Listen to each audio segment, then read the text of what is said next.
Hello, my friend, and welcome to the Sales Podcast. I'm Wes Schaefer, the Sales Whisperer, your host.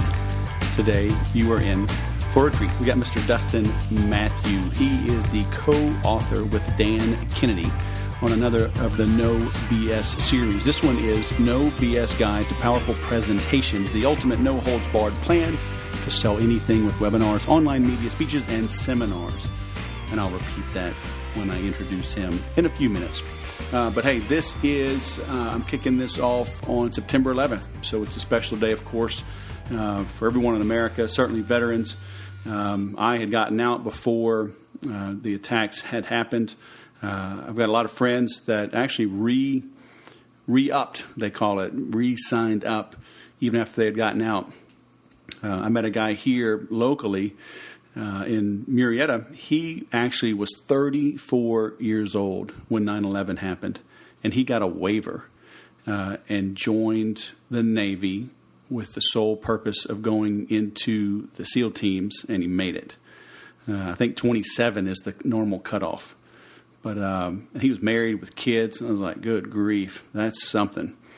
So a lot of people stepped up since then. Our military has been working probably too hard since then, but we can talk about that on another episode. But our troops have certainly had an ops tempo, a pace. I don't think we've ever seen that in our history. Certainly going on now for 16 years. So you see a vet, thank them. Okay, especially anybody who's been serving since 9/11, because they knew, anybody, especially that signed up after 9/11, they knew they were going to go to war. You know, when I entered in 88, things were pretty calm. The Cold War was kind of winding down. The Berlin Wall came down in 91. And of course, we didn't know that was going to happen, but things were relatively calm. You know, in the 90s, they were relatively calm. Although I've got friends, I'm heading to my 25th reunion at the Air Force Academy here next week. And a good friend of mine I'm going to be seeing, he actually just made general. He was getting shot at in his F-16 in Bosnia, Herzegovina. So didn't make a lot of the news in the mid-90s. But he was being shot at. So it was very much a war back then. But still, all in all, we didn't have long deployments. We didn't have long deployments of a lot of people like we have for the last 16 years. So, you know, keep these guys and gals in your prayers. Buy them a lunch, buy them a dinner, buy them a beer, because it's no joke. There are bad people out there that want to do bad things to us. And if you don't think that's true, then go back and watch the videos from September 11th, 2001. But this is also my first recording since getting back from Houston. You know, I usually batch these interviews and queue these up for a month or so. And so I spent 8 days in Texas. I spent 5.5 days in Houston riding around with a donated truck and donated jet skis to help my friends, junior high classmates, high school classmates, get out of the water, help rehab homes, pulled strangers out of their homes, and in the process raised $22,000. We gave that away. If you do not follow me on Facebook, I made a blog post about it. I did a lot of Facebook Lives, especially so far I've made a blog post about my entry into Houston, and it was tough getting in on Tuesday. That was Tuesday, August 29th. Water was still high. It took me a couple of hours to go, 8 or 10 miles on the northwest part of town, right around Cypress, trying to get into Katy. So I took those Facebook videos, Facebook Live, and embedded them in a blog post. You can check that out on the Sales Whisperer site. And it was hairy. I mean, it was nighttime by the time I was done. Couldn't see the road. Had to get escorted, really just by a guardian angel. And I talk about that as well. Then obviously Irma just hit. Doesn't seem to be as devastating. You know, they didn't get 50 inches of rain in one place, but still in the Caribbean, Key West, people have lost their lives. So Mother Nature's no joke. You know, if you can help somebody, help them. And if you feel the calling, go do it. But I also talked about, you know, what I learned in Houston is that there are people hurting right next to you. There are people in your neighborhood people in your community, in your church that need your help. So why wait? Why wait for a death in the family? Why wait for a natural disaster to find out who you can help? So that's my biggest takeaway. The other is there was no race. There was no religion. Nobody asked who voted for who when I was in Houston. People were helping people. There were black guys. There were white guys. There were Hispanic guys. I helped a lady from, I'm drawing a blank, but I tagged her on Facebook. I think she's from Nairobi. Helped her and her husband get to her dental practice to shut power off. She bought us lunch. She bought Tom and me Subway sandwiches because we just showed up and started working and running people back and forth. She brought us food. She brought us Gatorade, and it was the best dang sandwich ever. It was hot. It was humid. The stuff you hear in the media, I don't buy it. People know. I think we're a victim of success. We have such cushy lives. We can sit around and be offended at every little thing. And they make chaos happen, I think, in the news and some of our so-called leaders. Because then, if it bleeds, it leads. And our leaders, if there's an enemy out there, then they can scare you into voting for them to beat the enemy. But I'm telling you, there were no enemies in Houston. People were helping everybody. If you needed help, you got help. So take comfort in that, all right? But you can follow me on Facebook, read the blog post. I'll grab the other videos when I have time and maybe make another blog post about that as well, so you can see what as things transpired. It was an interesting week. I can tell you that. The place I'm recommending people donate is look up a site called Adore Ministries. A guy that went to my high school, St. Thomas High School in Houston. He's also got 7 kids. He's had his ministry for years, but he is in the poorest part of town. I was able to give him $5,200 in grocery store gift cards. And I've been directing everybody else towards him. Probably gotten another 1,000 pointed his way since then. So if you want to give to Houston, check that out. And now, our guest, I'm going to bring him up, Mr. Dustin Mathews. And as always, if you want to sell Mo Better, check it out, please. MakeEverySale.com. The bad news is the price has gone up. The good news is it's still lifetime access. That will not last forever either. Be going to probably an annual membership. So jump in now, get your questions answered by me, and make every sale. Now let's bring on our guest.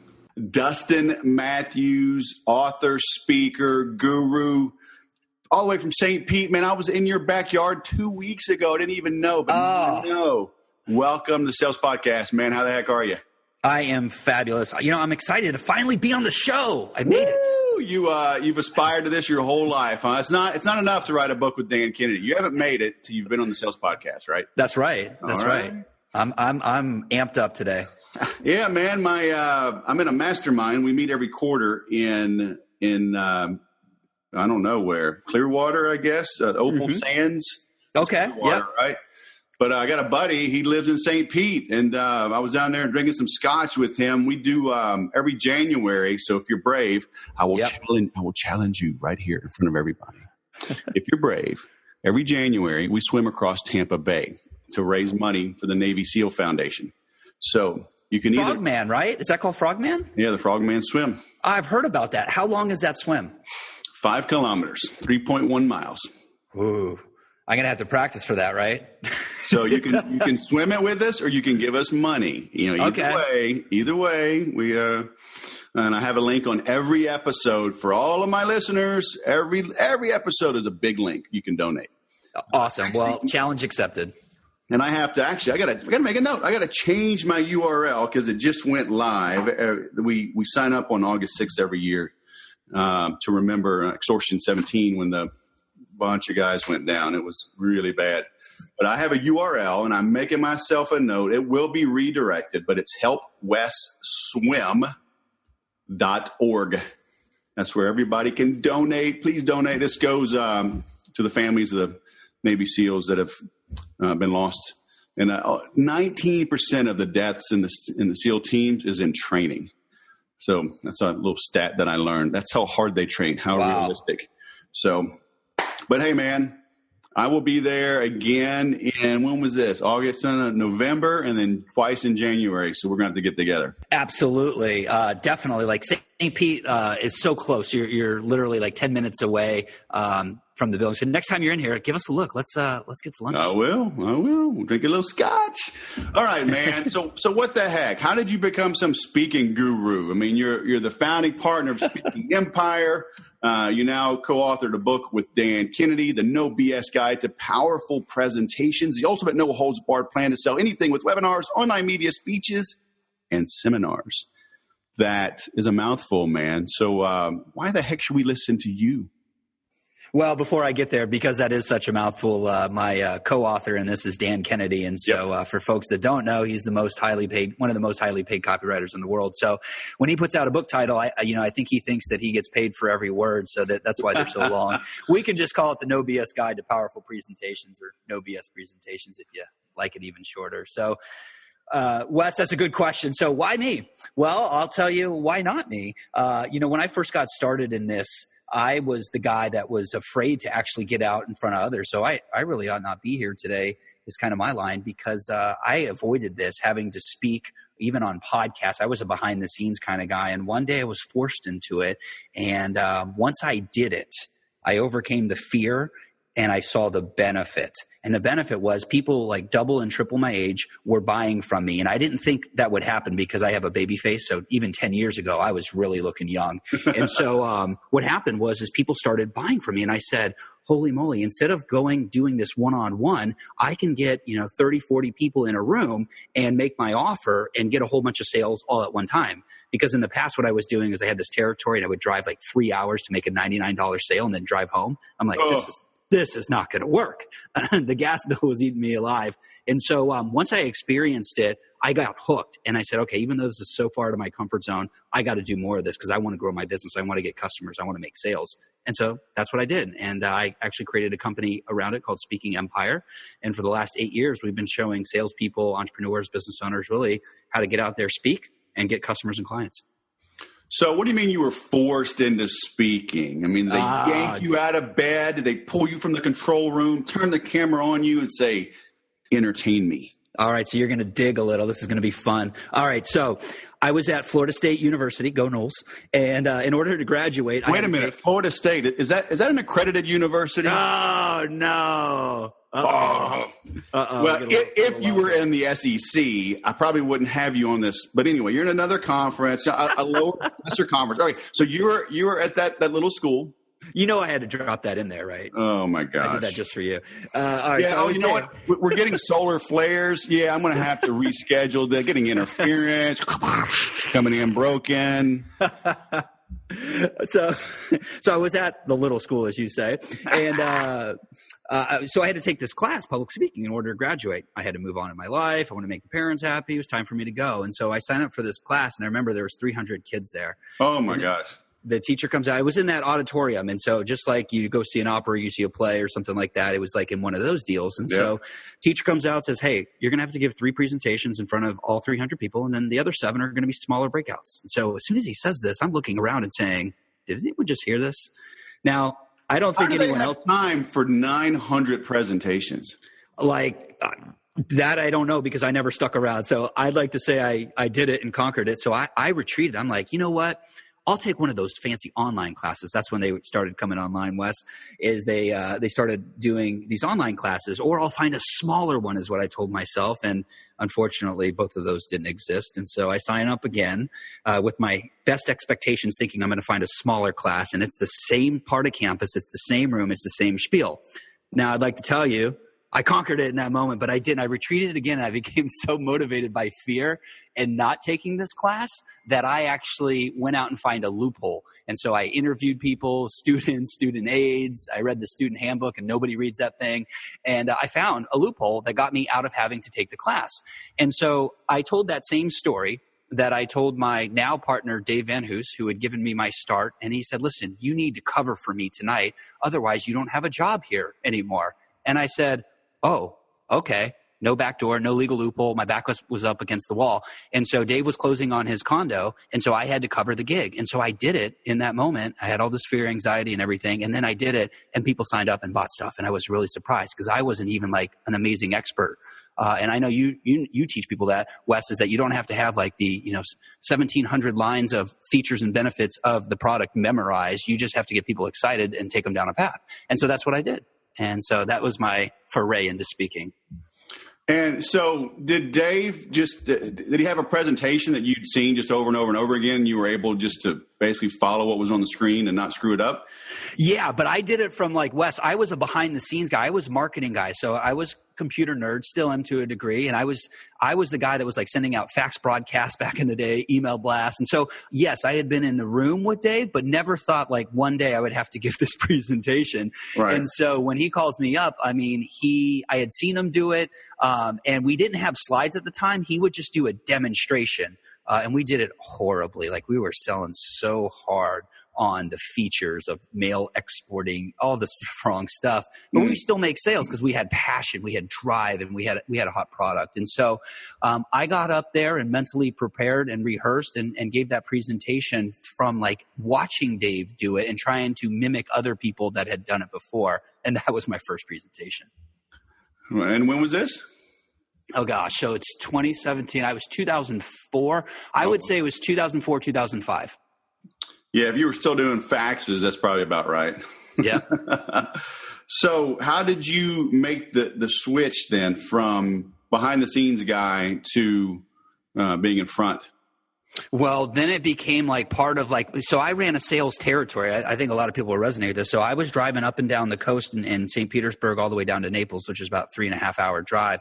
And so what happened was we all started to figure out we needed to do seminars rather than go do this one-to-one or go to the courthouse or go to mortgage broker's office. I mean, we did it all. But so basically what I did was we would invite a more skilled speaker in, but I would always lead and have to give the presentation on the software, the listing service that we had. So basically we would show people how to find foreclosure deals at this company. And then we would have always like a guru or expert behind us that would say, okay, great. Now that you have these leads, here's what you do. And so I was forced to do it over time and got good at it and got excited by it because I was leveraging and making lots of sales commissions. So how can somebody, well, let's look at two things. One is somebody that may be not accustomed to speaking or presenting. How do they make that shift without being forced into it? You know, and second, how can people get good? Maybe they are comfortable speaking. I know I've struggled with this over the years. I'm a great speaker. I enjoy it. People always tell me they get a lot out of it. But I learned my fatal flaw is that I'm too educational. Yeah. Right. I tend to give too much. Almost overwhelm people, in a good way. But then they're like, well, hell, I got so much out of this free presentation. I don't need to buy anything because he gave me 6 months worth of work in that 1 hour. Good question. So, Wes, the first thing I heard is like, so why should you do it? Maybe you're not in speaking. And it's this idea of one to many. And so I get it. Like, people would rather die than get up on the stage, a lot of people. And so now it's so cool because we have Facebook, we have podcasts. Like I think of this, even though I'm, it's a podcast and it's not speaking and I'm not showing you slides, it's still like influence. It's still taking people down a path. And so Facebook Live now. And so the business owner, entrepreneur, salesperson has tools that we've never had before. So if you never desire to get up on a stage, I get it. But, get on a podcast, do a Facebook Live because you're being rewarded. Facebook and the internet are rewarding these activities of providing value and providing content. And so you leverage the power of one to many. And so I get it. Like if you don't want to do it, great, go one-to-one, but you can still benefit from the message because even in one-to-one sales, it is a presentation. You have to take them and show them certain things and a structure. So that's what I would say. And then Wes, the answer that people don't want to hear, how do you get good? You just got to practice. Now, the cool thing about it is if you are doing Facebook Lives or podcasts, I'm really in love with podcasts, been doing a ton of them to promote the book. And just like a comedian like Chris Rock, before he does his national, HBO special or whatever, he's in the Dive Comedy Club practicing his material. Just like salespeople are role playing, in the office. It's the same concept. You've got to practice. And so you got to put your time in. The challenge is, Wes, most people, they don't they don't practice this. And it's because they get a gig, they're busy running their business, they're busy selling, and then they're like, oh crap, I got to speak tomorrow, and it's 2 a.m. and there's all this pressure. And so just relieve the pressure and just practice and get it done. When should somebody jump into webinars? I mean, because there's a lot of talk about that, but yep. It takes money and time to even get people to a webinar, right? And then you got to build a webinar. You got to build it one that actually sells and converts. I mean, how can people shorten that learning curve to get good at that? Yeah. Absolutely. Well, Wes, you've been dropping little nuggets here that I hope people get, and it's that you're part of a mastermind group. And so I'm setting this up to say when I left Foreclosures Daily, when I was working for Dave and I left to go be my own guru or go off on my own, I launched a business called a product called Business Credit Infusion. And so I found somebody in a mastermind group that had a list already, which shortcutted a lot of time and effort. And they put me in front. They put my partner, Mark, actually in front, but I wrote the presentation, and we pre-launched or we pre-sold our program. And so you don't have to wait. You just have to find somebody that's willing to back you or put you in front of their audience. And you have to make a compelling argument. You have to deliver massive value like you identified, and then give a solution of the product. And so, yes, you could try to go do Facebook ads and build all the technology. But I started a complete business that went over to do $1 million in sales of this course off of somebody's graciousness to put me in front of their audience. Now, I'm not saying, everybody's going to be able to do that, but you don't have to wait. Like, you can find people, deliver a way to give massive value, and then just go for the ask and say, hey, listen, can I present something? This is what I'm thinking. And so webinars, I started my whole business off of one webinar. So what's the safeguard to that person with the list, right? Because okay, so Dustin, you're good at A, B, and C, but are you good at presenting A, B, and C, right, to my cherished list? I've got to protect my list. I've worked hard to build this. This is my credibility, my reputation. How do I know you're not going to be some cheesy, pushy, hard closing guy? Or how do I know you're not going to bore them and put them to sleep? How do you overcome that? Sure, definitely. I'm going to say right off the bat, it's a leap of faith. But what we did too is we sent the slides ahead of time. And so the guy that owned this particular list was in the real estate space, and he wanted to monetize each and every time he did one of these because he sold his own products, but then he invited other people in because he didn't have, quite frankly, 12 products, one for every month of the year. And so he invited us in. So he made us give him slides and show him. He made us deliver value to him. So we gave him tips and strategies, which whether or not they ask you, this is a great strategy. So if I wanted to build even more massive value for you, Wes, you had mentioned, speaking on stage, delivering massive value. What I could come in and say is, hey, let me look at your slide deck. Let me look at your presentation, deliver value there so you get comfortable with me. And then some of the things sort of, I don't want to say wear off, but some of the benchmarks come off. So like you may say, well, gosh, Dustin, you provide a great value. Why don't I just have you on the show? Yes, we'll split the proceeds. And you might not necessarily care. Now, I'm not saying everybody's going to do it because this is a business and some people have metrics. But there are ways to build influence and build value for people where they don't care about certain elements that other people might care for. And so I would say look to play that value up big time. Very cool. So do you have a preference now? I mean, can you be just as successful virtually, on a webinar versus getting up, in person? This is good question. Yeah, I always go for live if I want to convert max dollar. Meaning if I'm going to speak in a room, there's something about the energy transference. It's like you sitting down with a prospect, in person. Like they can read your energy. You can pick up on their cues. You can engage just a little bit more when you are there, like face to face. And so I'll always want to do that. Now, it doesn't mean I want to be on the road like every day. I got a son who's 3, and then I got an 8-week-old now. So like that's a factor now. So I'm big into virtual. And so the big thing is, the answer is you should really do both. You should incorporate some live element, just like a celebrity. I always look at like what works in society. So if you look like at musicians, right? Musicians, they put out a CD. You may consider that to be virtual if you want. And then they go on a tour. And so politicians, it's the same thing. Yes, they do these addresses, they do these phone calls, but they also go out on the road and they press the flesh. And so if you really want to maximize your credibility, authority, and generating leads, I would say do both. How do you juggle, like going after a paid event, like a keynote talk versus one where you're allowed to pitch and sell from the back of the room? This is a solid question. So I come from the world, Wes, I think you'll appreciate this, sing for supper. And so for those of you that are unfamiliar with that term, that's basically you show up for free, you get an invitation to speak, and basically you sing, you give your presentation. And if you're off tune that night or you have a bad night, you don't eat. And so I've always come from that kind of from the street, I call it, the hustling mentality, having to like feed the family. And so I always generally show up for free, although I love to get paid if they will pay me. But I always want to make sure that I have an opportunity to sell something or at least do a medium offer to opt into my list. And so right. I say when you're first getting started, you need practice anyway. So you ought to look for any free up to a nursing to, a business owner group that, they need help with, sales. So I think about that and then go and deliver value that way. When you're on that stage, because I'm still a work in progress, man. It's like, I've seen people talk about spending 20% of your time on the close. Does that whole stacking and avalanching still work? Are people getting a little bit jaded to that?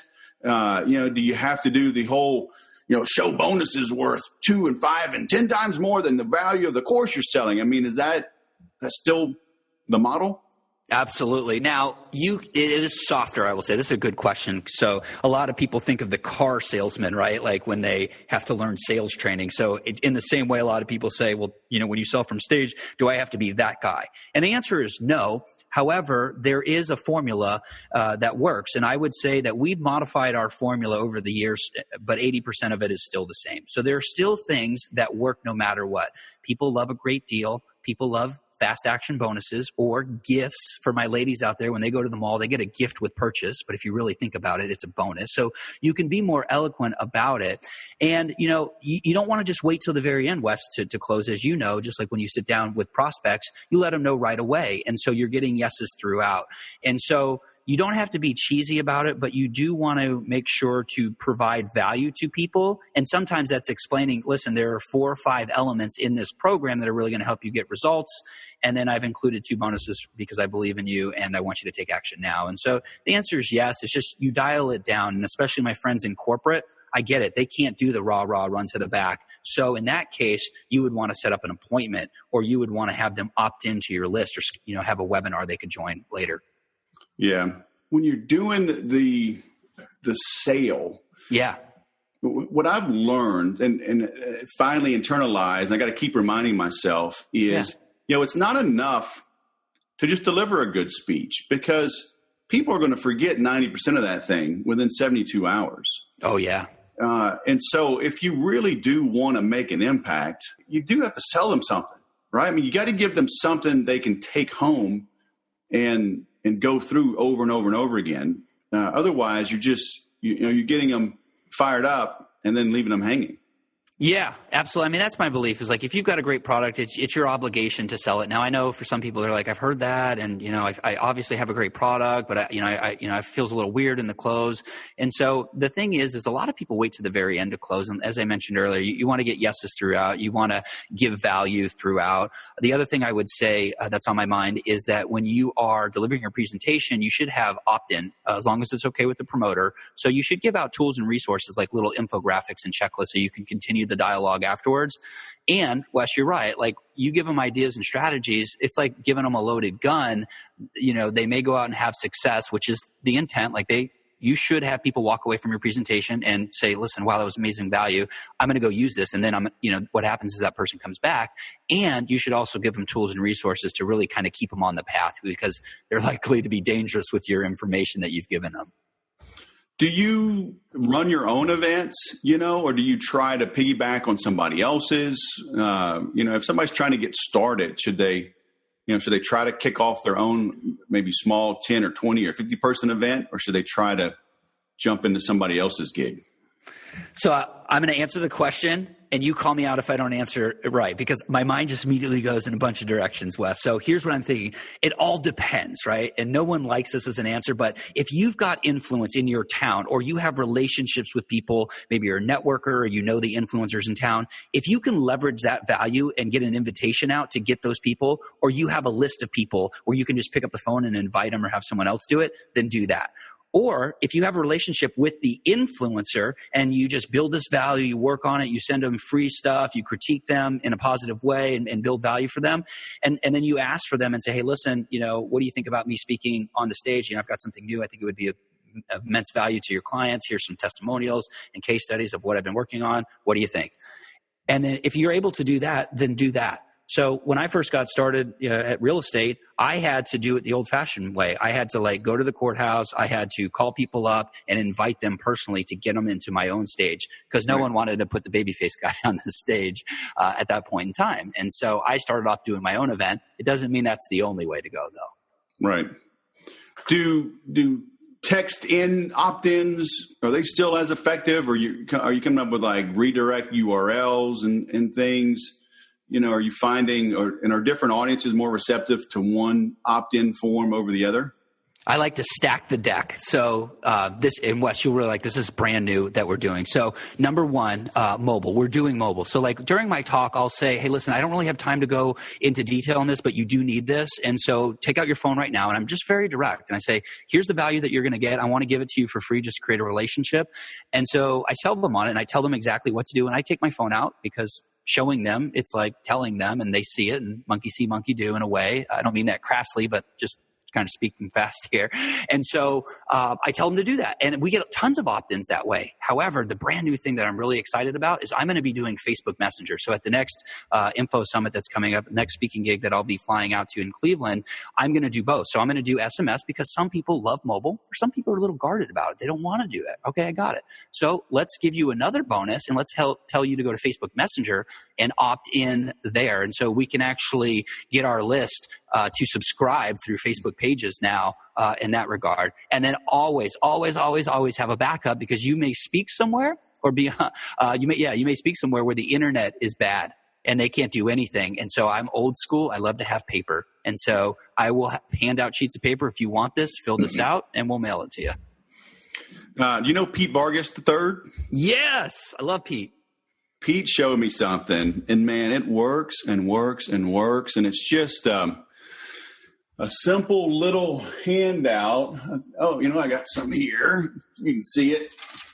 Maybe I'll put a picture of it on the internet, on the interwebs of this interview. But it's on cardstock, and it fits 3 to a page, so I can order it and then cut it and cut it in thirds.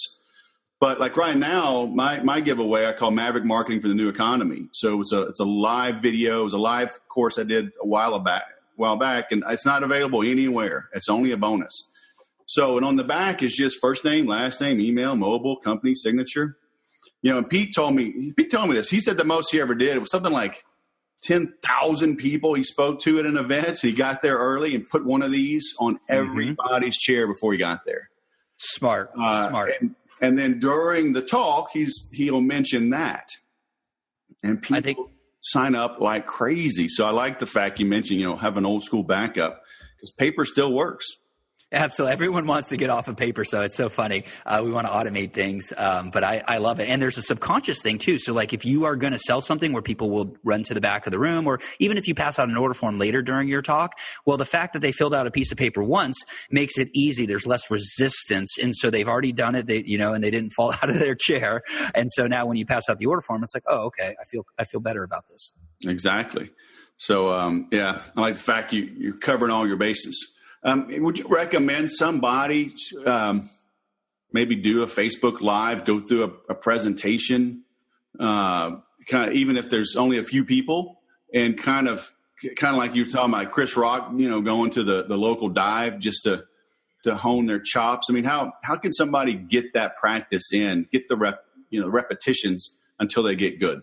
Oh, this is good. So what I would tell you is don't do your whole presentation on Facebook Live unless you're just really ambitious, or it's going to really force you to actually get it done. What I would say is write out your slides. So if you use a slide deck, write out your slides, And then on Facebook Live, what I want you to do is test different parts of your presentation. And so really where you get into your steps. And so there's really 5 parts to a presentation, and this is within the body. We talk about this in the book.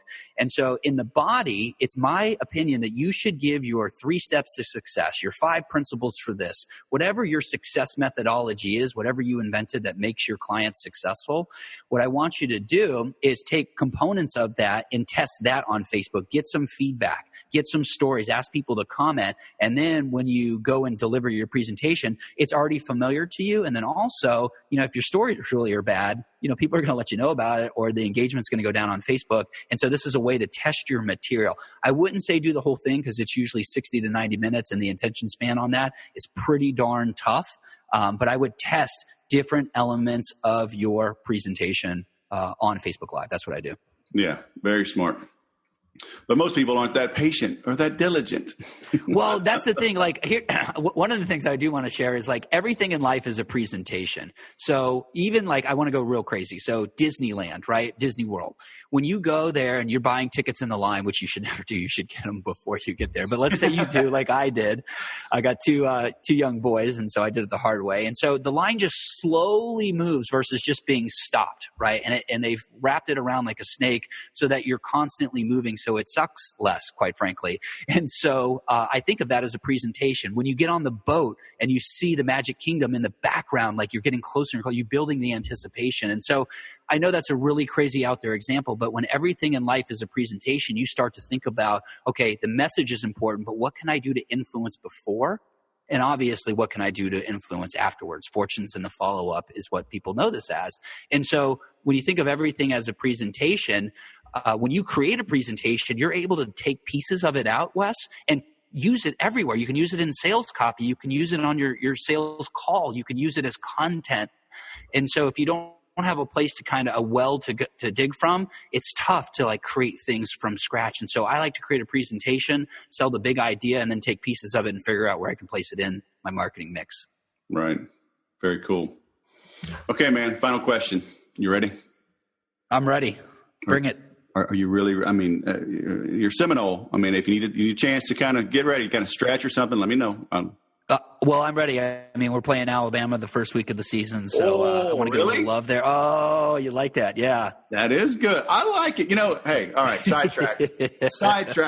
If I was king for a day, if I was king for a season, I would have this like rotating schedule where like the top 20 always have to play each other. Yes. Right? So like you don't even know. So maybe you got to do some preseason stuff. You got to do a little guesstimate, but then bam. Like, so you don't even know who you're going to play next week till you see the rankings. And just like it's a all year tournament. That's what I would do. But anyway, I digress. I love it. I do love college football.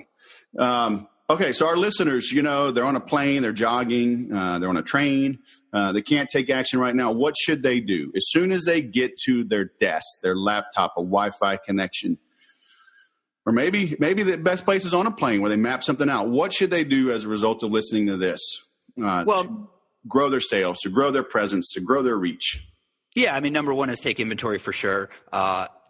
Listen, if you're just half interested in this, or maybe you've seen speakers out there, or maybe you've noticed like, CEOs of companies are now like the speakers out there and delivering their message. What I would say is start with nobspresentations.com. Obviously that's a self plug. That's where the book is at, nobspresentations.com. And if you're interested in selling one to many, or at least exploring the idea of how you can just increase sales in general, check that book out. I mean, it's $12 on Amazon, I believe it is. And on that website too, there are more than just information about the book. There are tools and resources to help you implement quicker. Because I know when you go out there and actually act on these ideas, you're going to be a raving fan and say, well, gosh, why aren't I speaking more? Why aren't I doing more webinars or Facebook Lives? And so I would just say, take inventory. If you're really into this or half into this, go check out the book, nobspresentations.com, and explore a little bit further. And, hit me up on Facebook as well. I'm there to continue the conversation and the dialogue.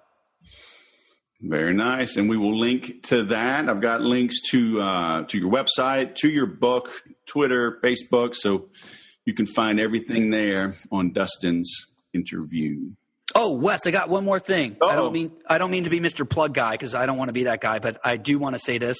The team tells me like I need to put 17 things in there. I say no, I can't do that. It's too crazy. But I do want to say this: is we do have a live event coming up. It's called the Amplify Experience, and so if you are interested and you want to just come immerse yourself beyond the book, then check out amplifyexperience.com. Is it with or without the word the? It's without, so it's amplifyexperience.com. All right, so we will link to that. And is that going to be like a regular thing you do, or is this new, or what? Yeah, we do this 3 times a year, 2 on the East Coast, 1 on the West Coast. So, by the time people hear this, they're going to be 90 days, 120 days out max, but likely there's one right around the corner. So there's the answer to one of my questions, right? So this is your own event, right? That's right. Yeah. So we put on our own customer events. Not only do we speak at events, but we leverage everything. I'm pulling it up. Now there's audio. There's sound. Look at that. I got sound kicking in. Is that with Pete? Was that Pete on stage? He introduced me, actually. So that's part of my intro video. So he introduced me at one of the past events.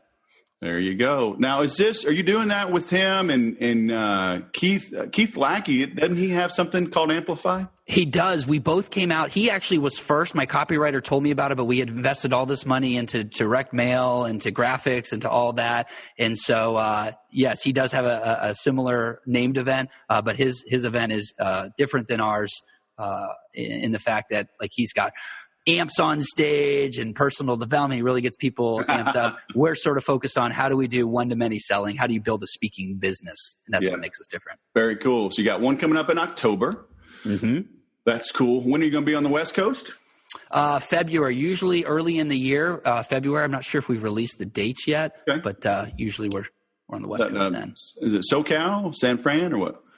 Usually it's L.A. or never L.A. actually. It's Irvine because I don't like to fly into that airport. Oh, yeah. It's usually Irvine or San Diego or Newport Beach.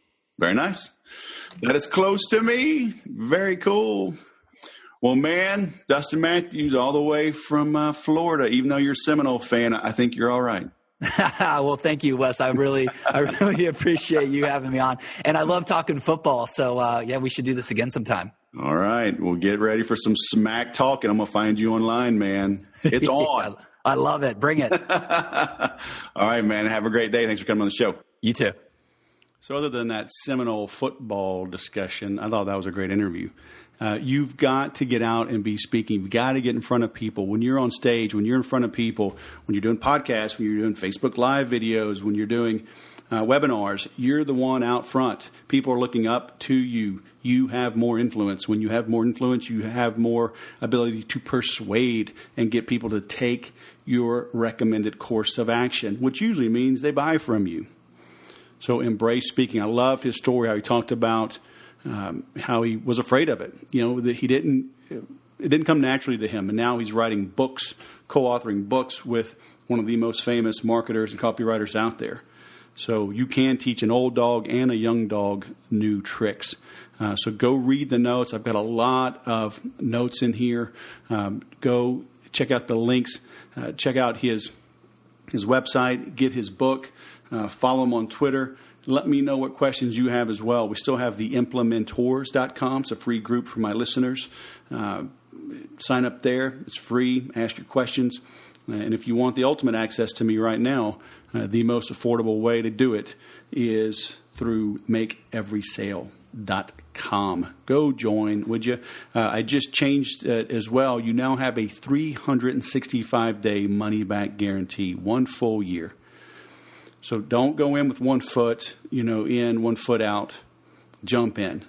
Jump in and know that I will help you grow if you show up, ask the questions, and apply what I teach you to do.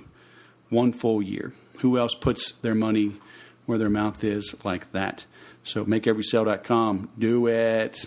Come hang out with us and grow. Thanks for listening. Please leave a 5-star review. Now go sell something.